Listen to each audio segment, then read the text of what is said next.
The following is a presentation of the Belly Up Sports Media Network.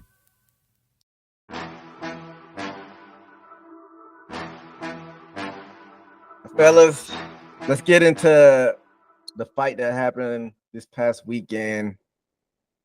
Over in LA, it was ran by the guys who run the fights over in Saudi Arabia. I forgot what the name of the promotion is. Riyadh Season, I think it's called. And it happened over in LA, where the LA football club plays at, over in that stadium, the BMO Stadium. Terence Bud Crawford versus Israil. I heard them pronounce it two different ways.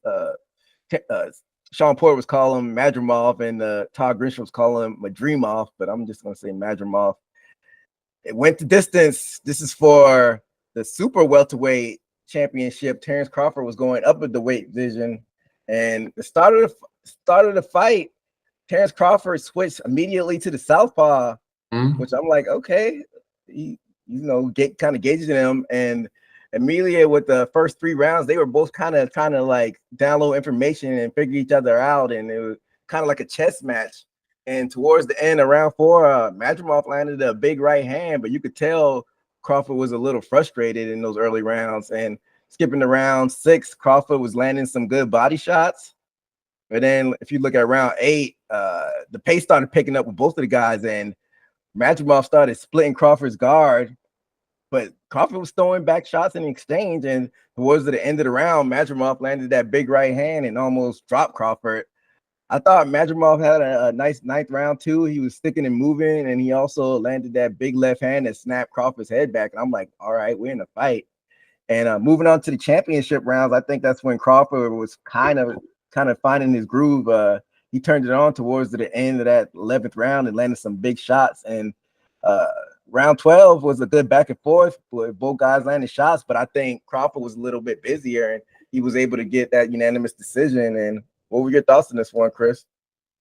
Just how you called it was my thoughts. It was a lot more competitive than I had it. Crawford seemed very frustrated, especially in the beginning to me watching him. I didn't think he was going to dominate, but I thought that he would be able to load up information faster and start dominating the fight and taking control over it, which really didn't happen. It seemed like he was in there for a fight. He did enough to win the fight. How many rounds did he get out of it? 12. No, how many rounds did he win? I think one had it 112. I have to go back and look at that, but it was close. Yeah, it was close. It was close. That's what I was trying to get to. It was very close. It was a good win to have because he moved up. But it gets tougher when you keep going up. It gets tougher. I think Crawford started at 132, if I'm not mistaken. Now he's going up to heavyweight. What is it? Heavy. It's super welterweight, 154. You know what I'm saying? So 154. They get bigger and bigger, tougher and tougher. So his boxing skill is going to keep him there. I feel still that he's still kind of bigger than the opponent still, but the shots didn't look like that. Even though it probably did, but the shots didn't look like that. So one judge had it 116, 112, and the other 2 judges had it 115, 113. So very close. Very, very close. So, but all judges gave it to Crawford. So what were your thoughts on this one, Steve? From what I was looking at, it was a very close fight. I usually scale, skills based off who's around, who are they calling out. I hear there's a lot of, they're considering a lot of Canelo talk or whatever. And from what I see, he went up in class. So I think since he fought the best of that weight class, it might be his peak as far as his weight. Because I was just thinking of is there possible talks of they've been trying to compare him and Canelo to fight? Well, we'll get into that in a second. Okay. I saw him as almost a comparison of, I guess Crawford did a good fight, but it's almost how Canelo went up in weight and kind of struggled with what's his name? I can't remember his name. but he couldn't take him out like his underclass, like he was lesser weight, and the game changed. And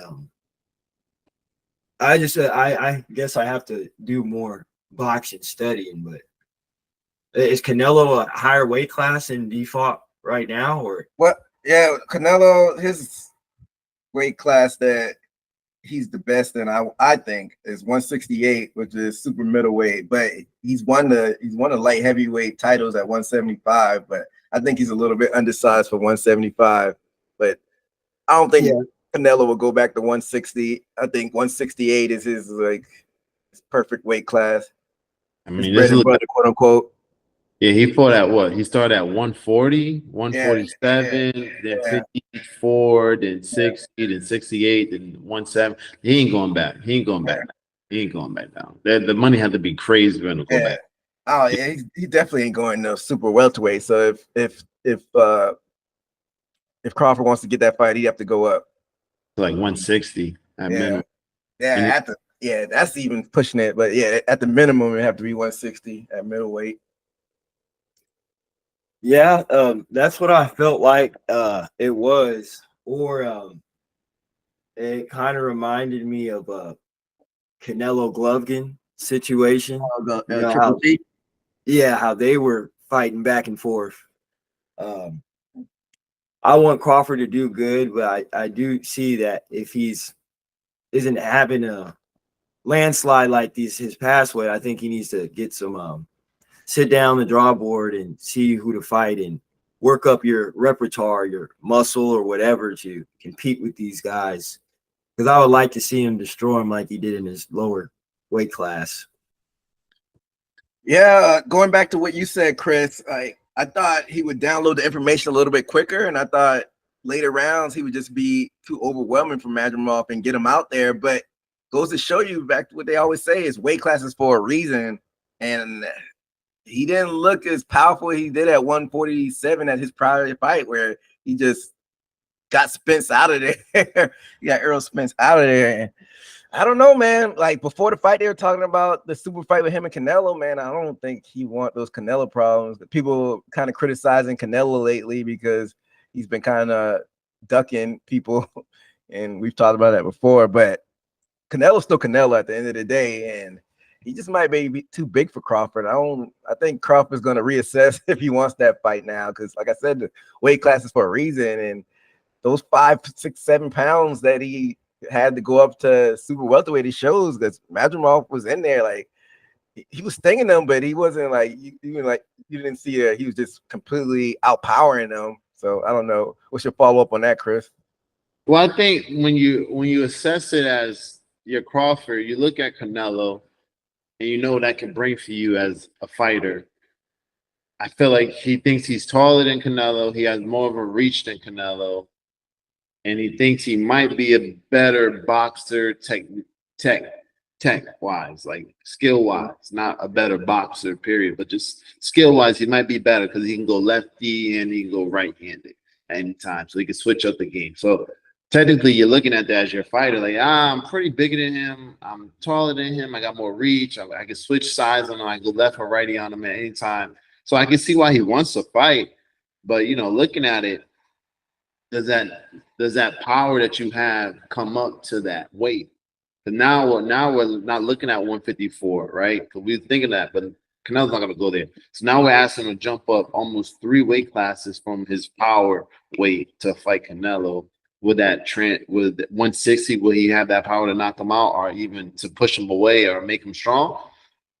I don't know. It almost feels like it would be like what we looked at it as in Mayweather versus Pacquiao, right? And then when we saw the fight, it seemed like Mayweather was way bigger than Pacquiao when the fight happened. He was pushing him away, did what he wanted to him, moved him in any way he wanted to. So I feel that'll be the problem with Canelo. He'd be stronger than him, too big. How about this? If the Canelo fight doesn't happen, don't you think like a perfect fight for him would be the little Charlo, Jermell Charlo? Yeah, They got beef. I feel if I'm Charlo, I'm taking a fight for sure. I feel like I'm bigger than him. Yeah, like there's levels to it.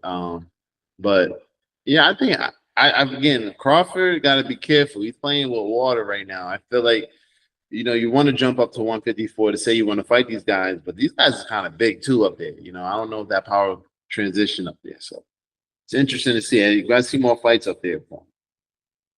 Man, I'm tripping, man. For some reason, I didn't think Bud Crawford was at 137 for that long, but he's been up there since 2018. Man, times fly.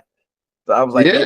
maybe I was thinking maybe there's some more work to do at 147, but he's been fighting there for a while. But I don't know, man. Those 6 extra pounds and whatnot. I don't know. I think I don't know if his power translates up there because he was cleaning house at 130. Yeah. And then he came up at 140 cleaning house, and then that's when he got the fights at 147. But he kind of once he got the Crawford, what is his name? Sean Porter. He fought Sean Porter. Yeah, he fought Sean Porter, but once he got past Sean Porter, and then he fought what's Earl Spence? Spence, there's nothing there. What's that 147? Yeah. And the little Charlo, he fights at 160, I want to say. So maybe I don't know. That'd still be interesting to see him jump up another 6 pounds. Crawford. But you think he could beat Charlo though, because Charlo's good, but like he's not no Canelo.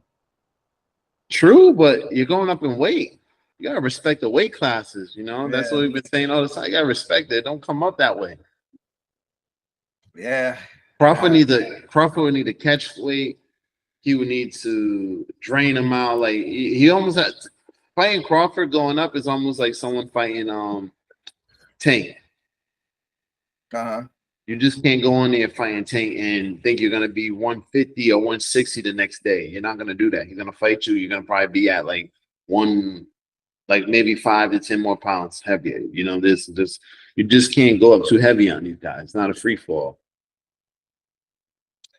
Yeah. So like you said, like we were saying this whole time, it's weight classes for a reason. But at the end of the day, he still won the belt out there at 154. So I'm sure they're gonna make him relinquish the belts at 147. And when you see fighters go up in weight, you don't really see them go back down in weight. So you just might have to just sometimes having the first fight up there, you're feeling the new weight, and you gotta get a feeling out that with the first fight. So maybe he fights at 154 again, and it keeps doing Crawford things. You think that might be a factor, just it being his first fight at 154, Chris?